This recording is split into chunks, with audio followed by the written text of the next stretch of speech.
Bon, maintenant je vais m'attaquer au pivot de direction. Donc la première chose que je vais faire, bien entendu, ça va être de tout nettoyer.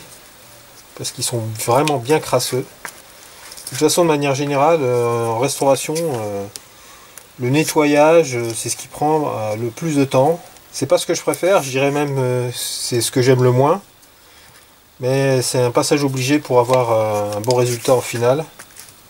Bon, avant de commencer à le nettoyer, je vais retirer le roulement. Parce que lui, je vais le changer, donc je vais pas le nettoyer. Il y a un circlip ici à retirer.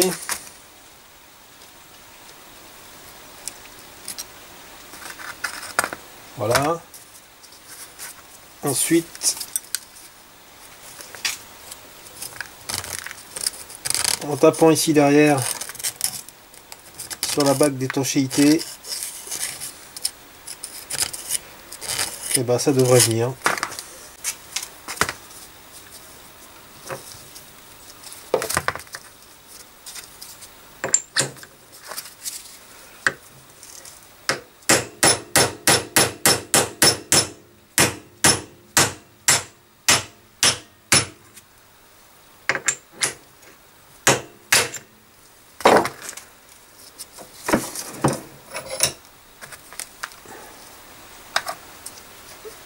Voilà, bague d'étanchéité et roulement. Donc là maintenant je peux procéder au nettoyage et il y a du boulot. Bon voilà, après une petite demi-heure de nettoyage, le pivot de direction ressemble un peu plus à quelque chose. Donc là je vais pouvoir le démonter sans m'en mettre partout. Maintenant je vais vérifier quand même le jeu. Donc là, la main supérieure là, a du jeu. Donc il faudra que je change les bagues de toute façon. C'est des bagues en bronze. Hein. Et là, bon là c'est un peu plus dur à vérifier parce que il y a le frein de direction. Donc je vais commencer par dévisser le frein de direction. Voilà. Là ça devient tout libre. Et je peux vérifier qu'il y a effectivement un petit peu de jeu aussi. Donc il faudra que je change toutes les bagues bronze à l'intérieur. Bon allez, c'est parti pour le démontage. Bon, je vais commencer par démonter la main supérieure. Donc là, je vais retirer l'axe.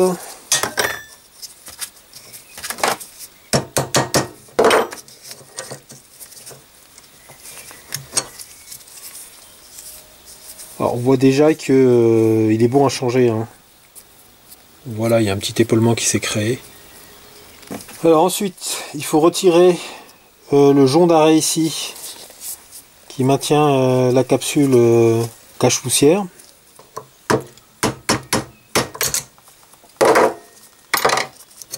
Voilà. Alors maintenant, il faut retirer cette capsule là. Donc pour sortir cette capsule, il y a une astuce parce que là, on voit qu'il n'y a pas beaucoup de prise pour l'attraper. Donc l'astuce c'est de graisser à la pompe et avec la pression de la graisse normalement ça va faire sortir la capsule.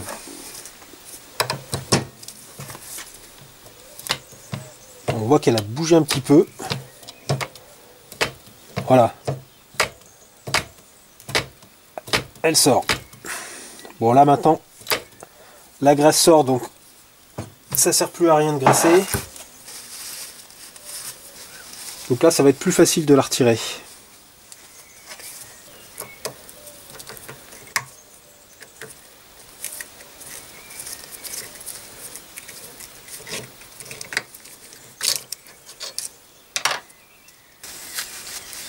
Et voilà, comme ça, on n'abîme pas du tout la capsule.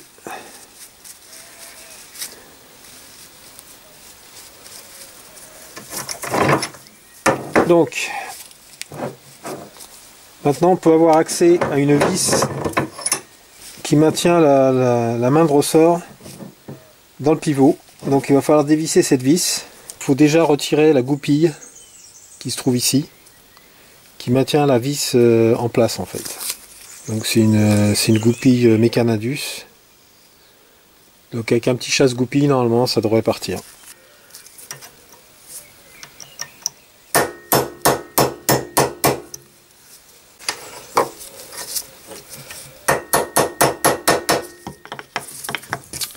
Bon, malheureusement mon chasse-goupille a une forme évasée, donc je peux pas aller plus profond.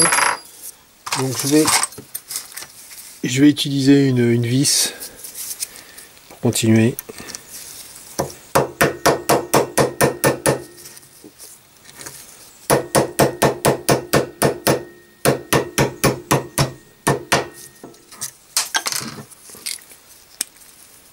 La goupille là est suffisamment sortie, donc là je vais essayer de faire tourner la vis. Et là, de toute façon, ça devrait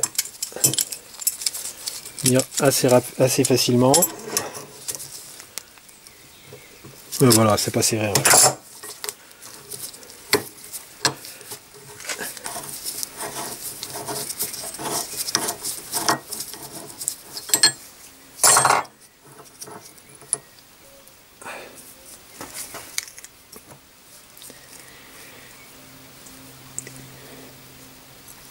Et la main supérieure. Bon, je vais passer à le démontage de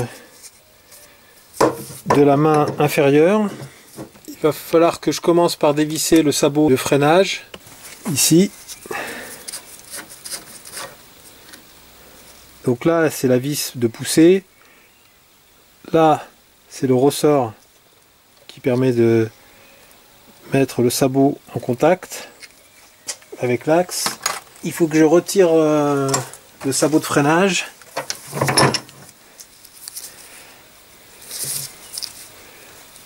Bon, pour l'instant je vais le laisser parce que là je vois pas trop comment je vais pouvoir le retirer facilement. Ah si, il vient. Je pensais pas qu'il viendrait.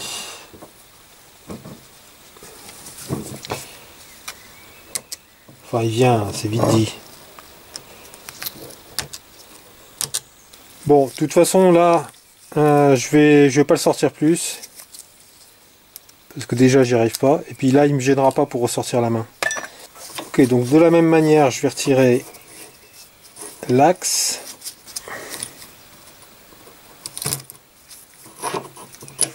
Qui est lui aussi usé. Hein. Donc pareil à changer.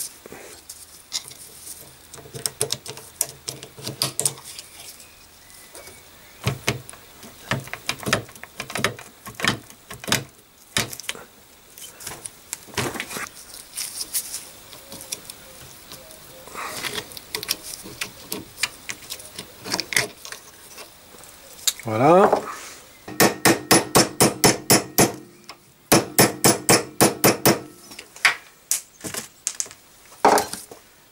Ah bah,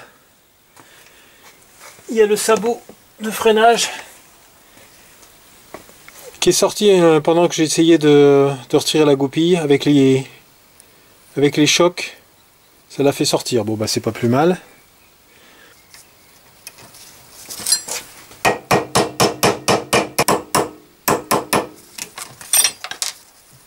Ok. Pour la main inférieure, elle est retenue par un jonc à l'intérieur ici.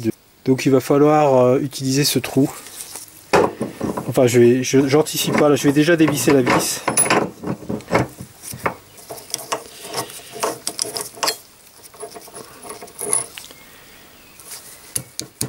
Et là, comme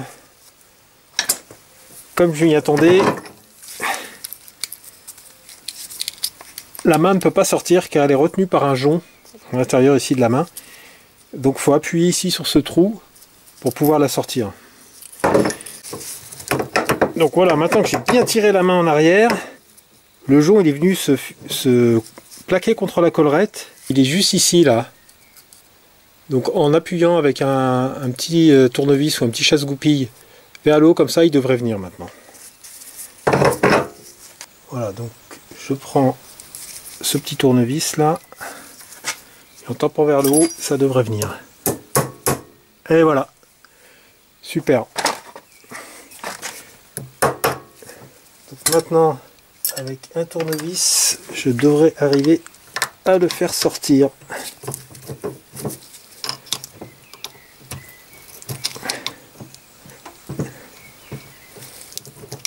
Voilà.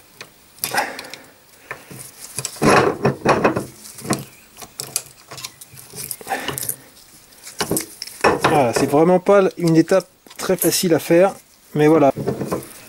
Voilà, donc maintenant que le joint est retiré, je peux retirer la main.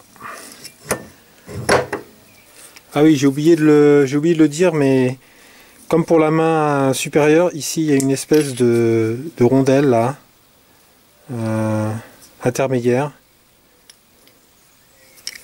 dans lequel vient s'appuyer l'axe. Voilà.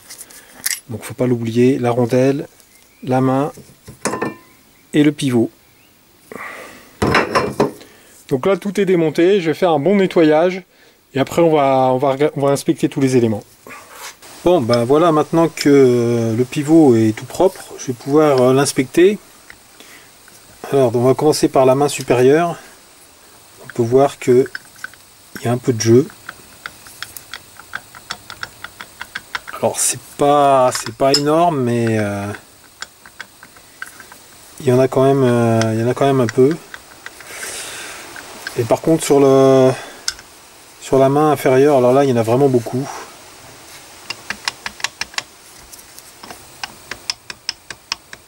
Voilà, là il y a vraiment beaucoup de jeu. Donc il va falloir changer les bagues des mains ici. Et pour mettre des bagues neuves, alors celles-ci elles sont dans une matière, une espèce d'acier doux je pense, parce que il doit être moins dur que l'axe ici. Alors l'axe en lui-même est pas trop marqué, enfin en tout cas il n'y a pas de, au doigt je sens pas de différence d'épaisseur, donc ça c'est bien. Donc les nouvelles bagues elles sont plus ou moins en bronze, hein. Je pense que c'est du bronze. Donc il va falloir que je trouve des douilles de la bonne taille pour pouvoir sortir la bague. Voilà, donc là j'ai une douille de 16 qui a l'air pas mal. Donc là je vais, comme d'habitude, je vais chauffer un peu pour faciliter l'extraction.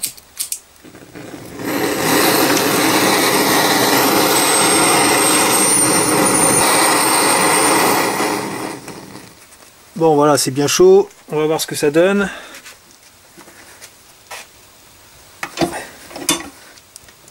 Voilà, ça. Ouais, je sens que ça vient.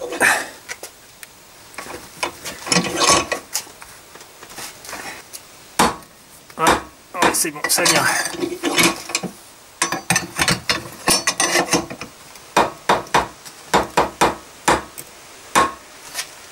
Là, ça vient par à coup.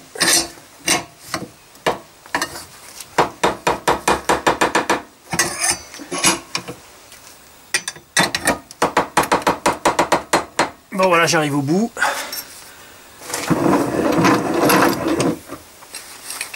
Donc bon, on voit que c'est déjà pas mal sorti. Il faut que je finisse. Bon, je pense que je vais finir avec une autre douille en tapant. Oula, c'est chaud. Ouf, ouf, c'est chaud, c'est chaud. Bon, je vais déjà sortir la douille.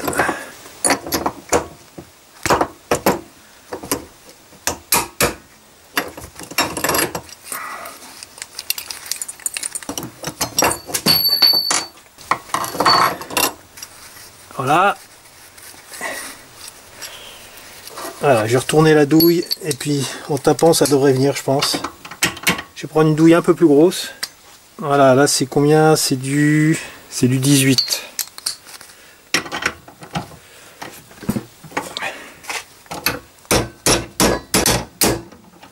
Ok. Bon bah c'est venu assez facilement, hein. Donc, voilà ma bague. Donc là il y a le trou pour l'amortisseur de direction, qu'il faudra éventuellement que je refasse une fois que j'aurai mis la nouvelle bague en place. Donc alors il y a quand même un truc à faire gaffe, c'est qu'il y a des petites encoches ici,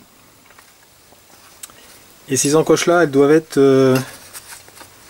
en regard du trou de graissage qu'on voit ici là. Bon alors c'est facile de se repérer parce qu'ici il y a des petits traits, donc il suffit d'aligner ces traits avec les encoches dans la bague et normalement tout devrait bien se passer. Alors est-ce qu'il y a un sens pour rentrer la bague? J'ai pas l'impression.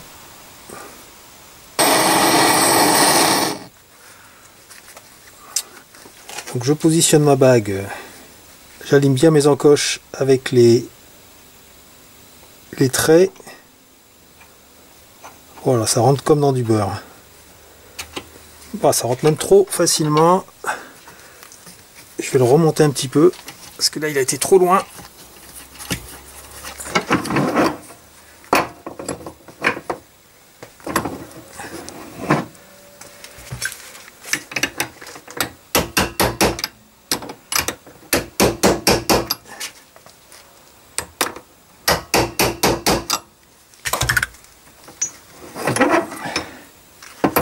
Non, bah, c'est pas descendu. Il faut que je le redescende.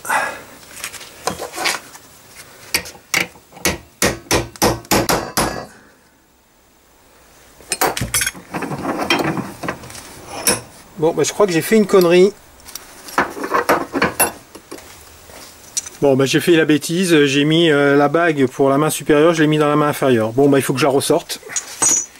Ça m'apprendra à pas vérifier avant.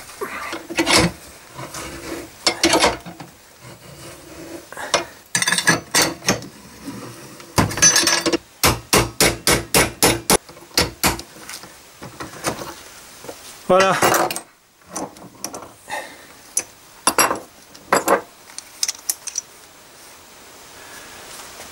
Bon, elle est légèrement marquée, mais rien de grave. Je pourrais la prendre pour la main supérieure. Bon, bah maintenant je vais mettre la bonne bague. Donc la grande bague c'est pour la main inférieure. Maintenant je le sais. Bon voilà, là c'est bien chaud. Donc je le positionne bien. Alors ce qu'il faut éviter c'est qu'il tombe. Parce que là il rentre comme dans du beurre. Et il faut pas qu'il tombe en bas. Pas qu'il tombe dans le fond. Donc je vais mettre quelque chose pour le retenir en dessous.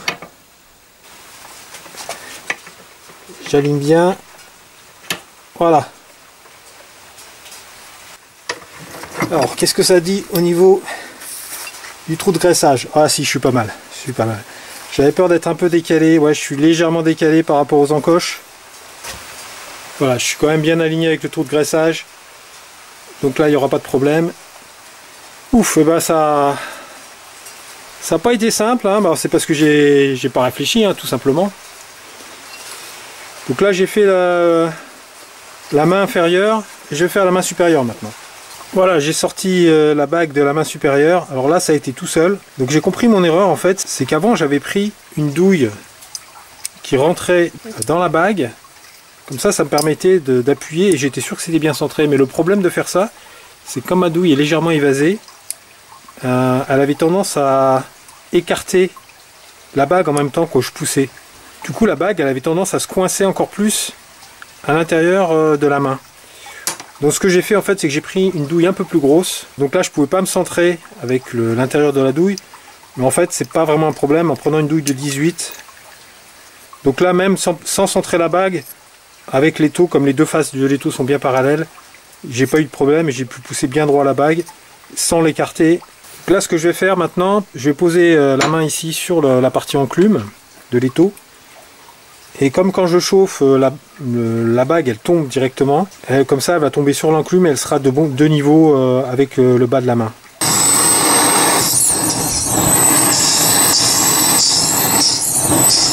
Et encore un petit peu de graisse, hein. C'est pour ça que ça fait des flammes comme ça. Bon voilà, j'ai pas chauffé très longtemps, je pense que c'est pas la peine parce que la pièce est relativement petite. Ok, donc je vais positionner ma bague dans le bon sens et là elle devrait tomber pile poil.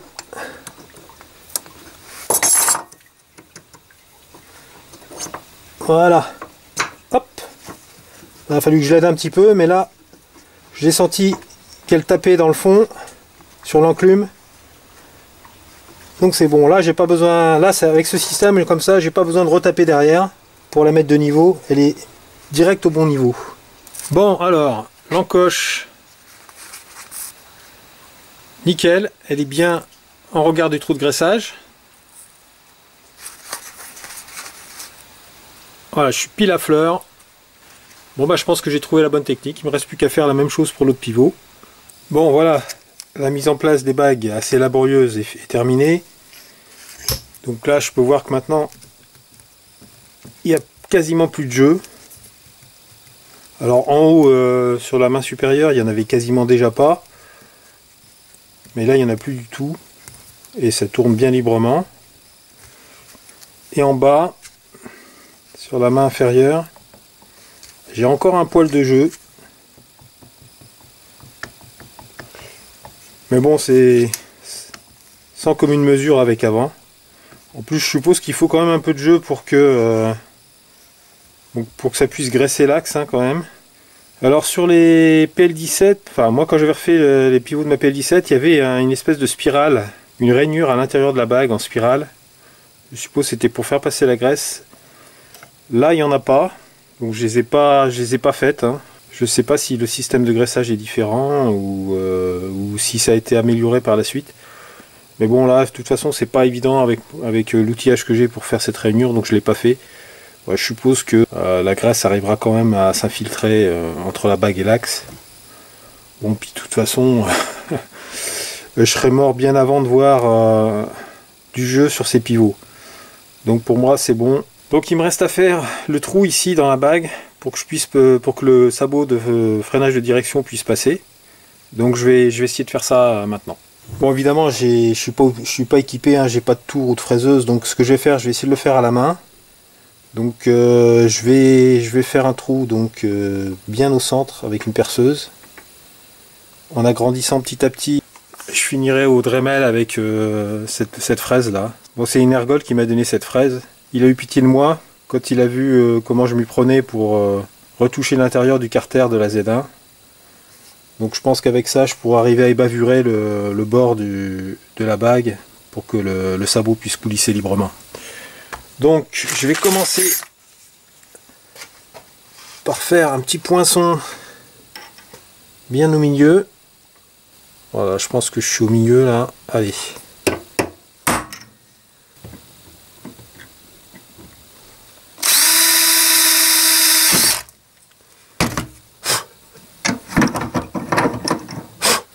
Bon voilà, mon trou est pas mal au milieu.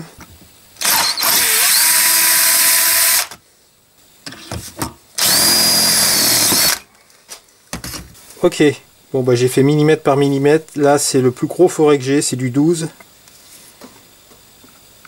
Donc bah, je vais pas aller plus loin, après je finirai à la fraiseuse. D'ailleurs j'ai changé de perceuse là. Alors, parce que de toute façon en plus, même si j'avais plus gros, je risquerais d'abîmer les filets ici. Donc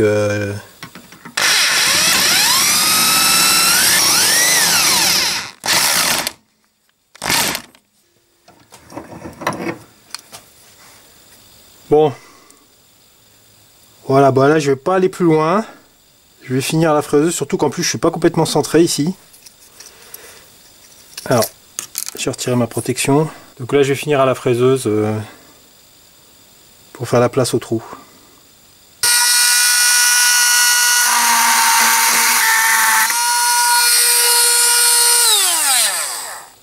Bon là ça va vachement vite. Elle est super sa fraise à Energol. Je vais quand même mettre un petit peu d'huile de coupe.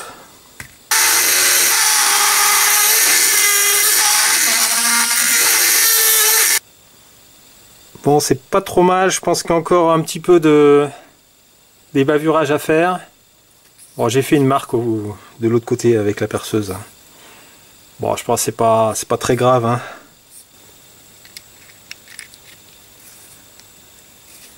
Ah, il passe pas. Donc faut que je continue. Bon, bah voilà, je pense que c'est bon là. J'ai bien ébavuré tout le fond. Donc là on va vérifier maintenant.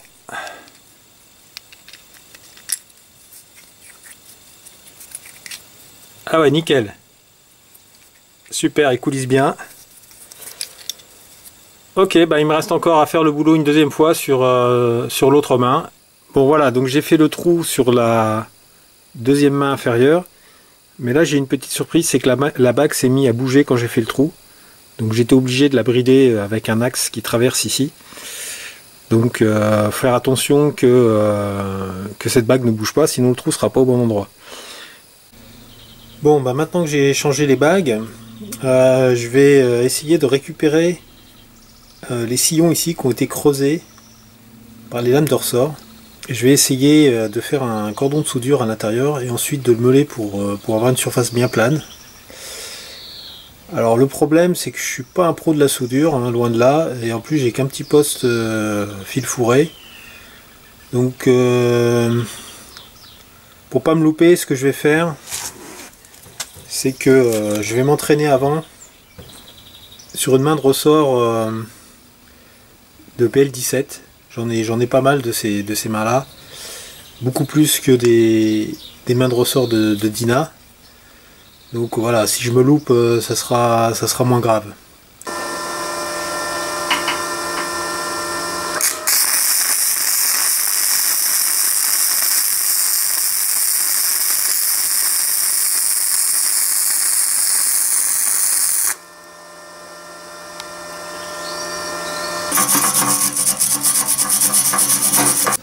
Bon, alors voyons ce que ça donne.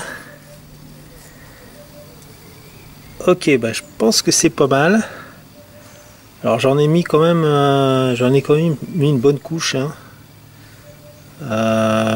Donc là, maintenant il va falloir que je meule tout ça. Mais sinon, non, je suis assez content. Il en manque peut-être un petit peu sur le bord là. Bon, faut aussi que je vérifie que ça n'a pas déformé la main, hein, parce que ça chauffe quand même pas mal. Ah oui, aussi il faudra que je pense à bien protéger là l'intérieur de la main là, parce que ça fout des gratons de partout évidemment. Donc il faudra que je mette une plaque ici pour fermer quand je le ferai sur la main du junior. Ok, bah voilà, avec la petite fraise et le Dremel, bah ça va assez bien. Hein. Donc là j'ai fait le plus gros. Maintenant je vais finir à la lime à la main pour bien aplatir ça. Bon, là j'aurais pu en mettre ici aussi. Hein. J'aurais pu rattraper là. Donc maintenant je vais passer aux mains de ressort de junior et je vous montrerai le résultat final. Ok, voilà, voilà le résultat. Alors c'est pas génial, hein. Je suis pas complètement satisfait. On voit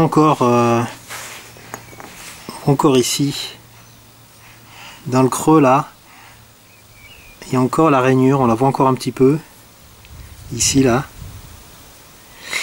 Mais bon, le problème c'est que c'est vraiment pas évident d'aller dans le fond ici, surtout que j'avais mis une plaque pour protéger.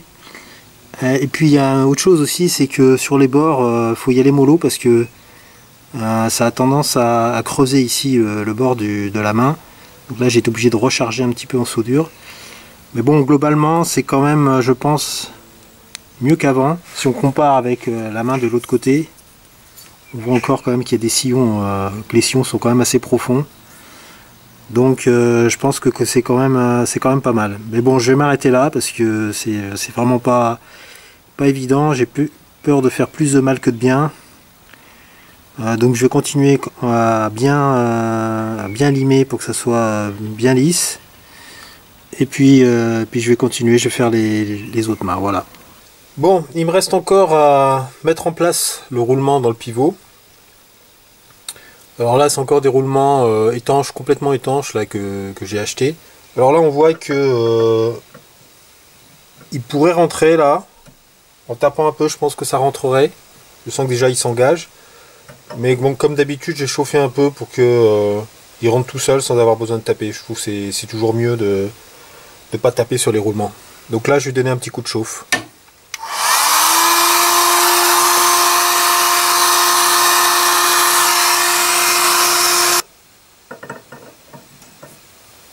Ouais, ça rentre pas tout seul, mais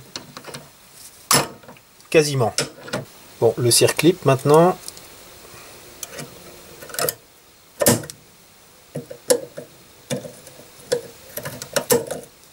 Ok.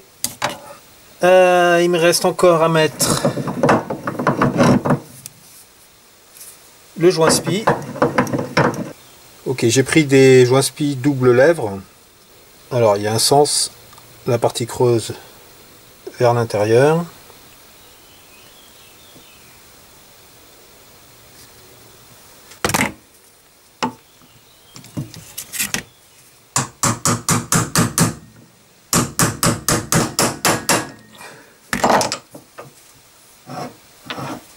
Bon, là il est bien affleurant, mais je vais le rentrer un peu plus. Parce que en fait j'ai vérifié sur un autre pivot, le joint-spi doit être légèrement rentré. Pas trop non plus parce qu'il ne faut pas qu'il aille toucher la partie mobile du roulement. Donc là je vais le renfoncer légèrement dans son logement.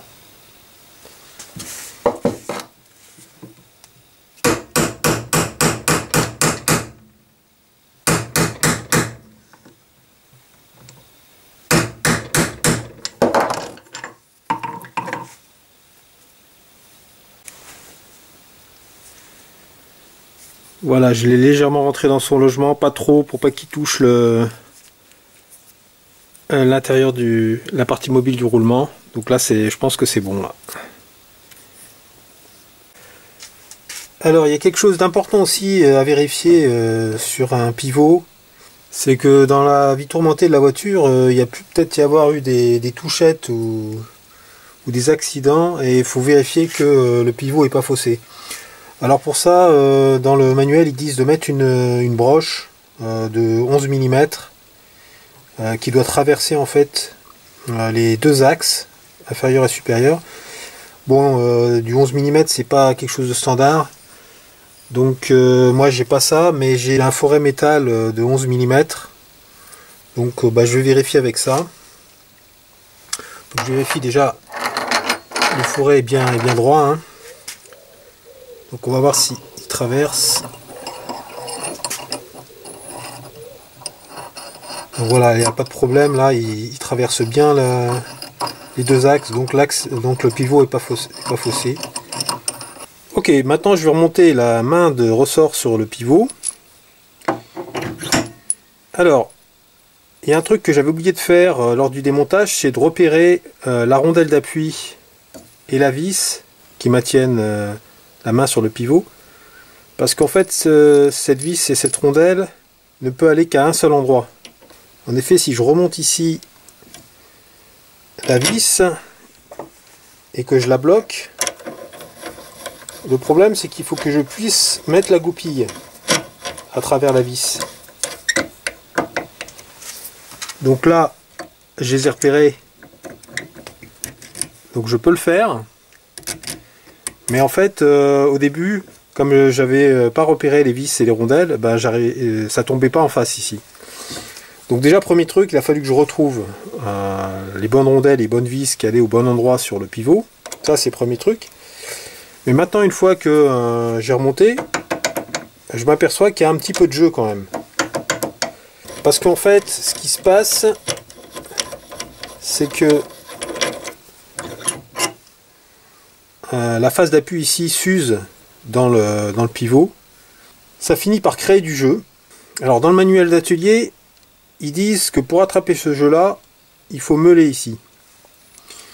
Le problème si je fais ça, c'est qu'une fois que je vais remonter la main et que je vais bloquer la vis, comme la vis aura descendu un petit peu et aura tourné un petit peu de plus, je vais pas retomber en face du trou de goupille. Alors dans le manuel d'atelier, eux ils prennent des vis neuves et ils repercent les vis, mais les vis neuves à ma connaissance ça n'existe plus. Donc je vais pas pouvoir faire ça. Alors j'avais pensé à mettre du frein filet ici sur la vis, mais je suis pas trop fan de cette solution parce que déjà après on aura beaucoup de mal à redémonter la vis. Puis en plus bon, pour de la sécurité je préfère quand même la goupille.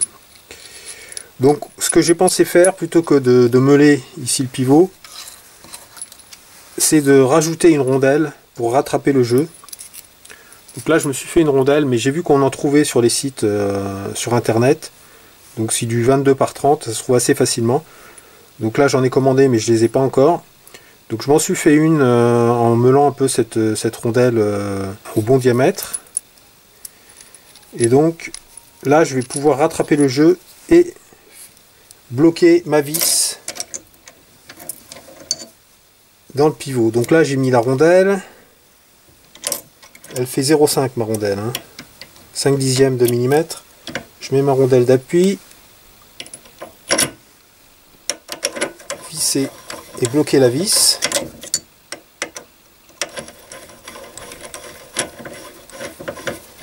Voilà. Je peux mettre la goupille. Et là, j'ai plus de jeu. Bon, donc je vais passer au remontage final. Alors, je vais commencer par mettre de la graisse dans le pivot.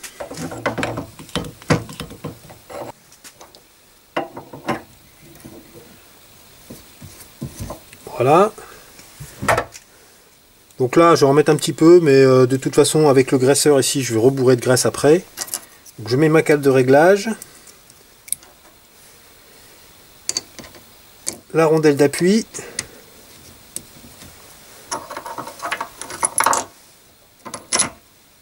La vis.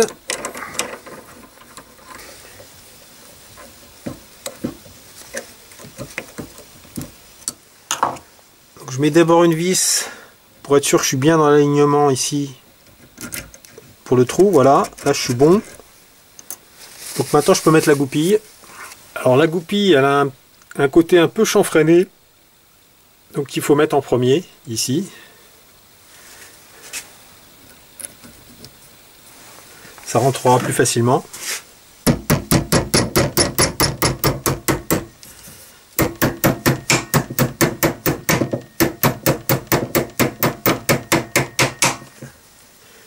Bon, maintenant la capsule de protection.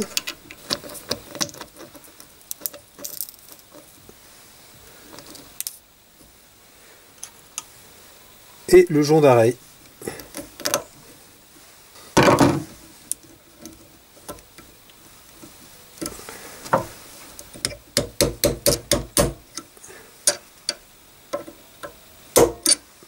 Voilà. Voilà, et je bourre de graisse maintenant.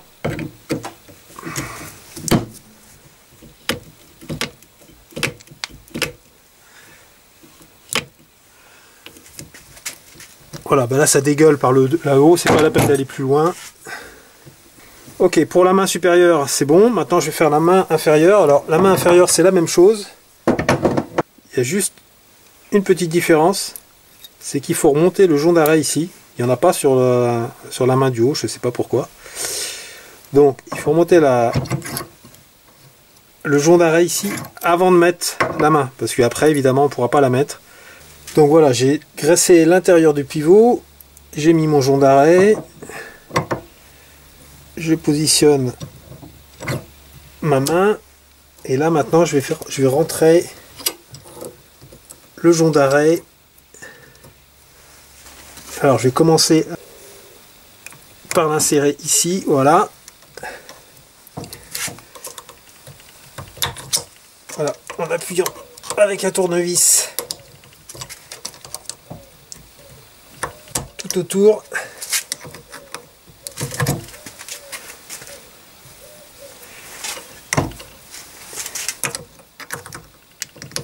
Ça finit par rentrer. Alors il faut soulever un petit peu la main en même temps. Voilà.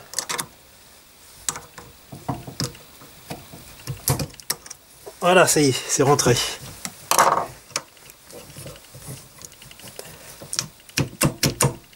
Voilà. Donc là c'est bon, c'est bien rentré.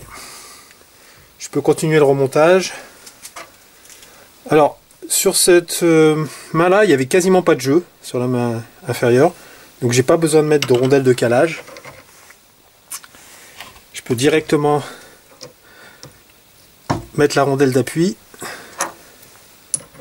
la vis.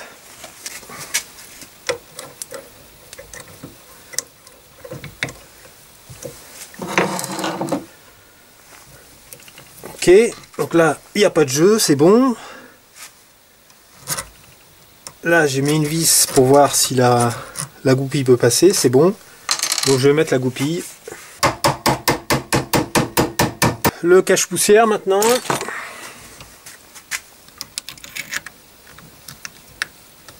Maintenant le jonc d'arrêt.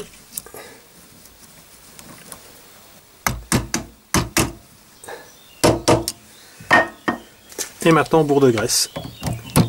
Jusqu'à ce que ça dégueule.